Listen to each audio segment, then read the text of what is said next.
আসসালামু আলাইকুম, সবাই কেমন আছেন?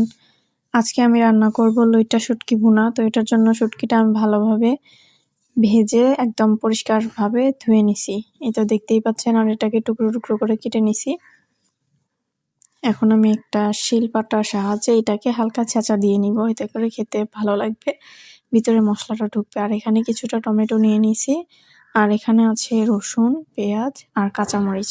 এই ভুনাটা করতে গেলে কিন্তু পেঁয়াজ আর রসুনের পরিমাণটা একটু বাড়ায় দিতে হবে। পেঁয়াজ যেমন তেমন, কিন্তু রসুনটা একটু বাড়ায় দিতে হয় শুটকির তরকারিতে আর কি। তো এই তো আমি ভালোভাবে ব্রাউন করে ভেজে নিছি, দেখতেই পাচ্ছেন। ভেজে নেওয়ার পরে এর ভিতরে আমি একে একে লবণ, হলুদ, গুঁড়ামরিচ আর টমেটো পরিমাণ মতো দিয়ে দিব। টমেটোটা আমি দিছি আমার ফ্লেভারের জন্য আর কি, আপনারা চাইলে এটা স্কিপ করতে পারেন।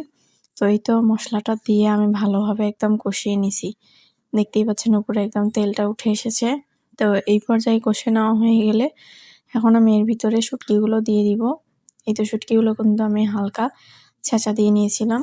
তো এটা দিয়ে ভালোভাবে একদম ভাজা ভাজা করে নিব। ঠিক এরকম হলে নামিয়ে নেবেন। তো রেসিপিটি কেমন লাগলো অবশ্যই সবাই কমেন্টে জানাবেন, আর একবার হলেও বাসায় ট্রাই করে দেখবেন। আশা করি সবার কাছেই ভালো লাগবে। ততক্ষণ পর্যন্ত সবাই ভালো থাকুন।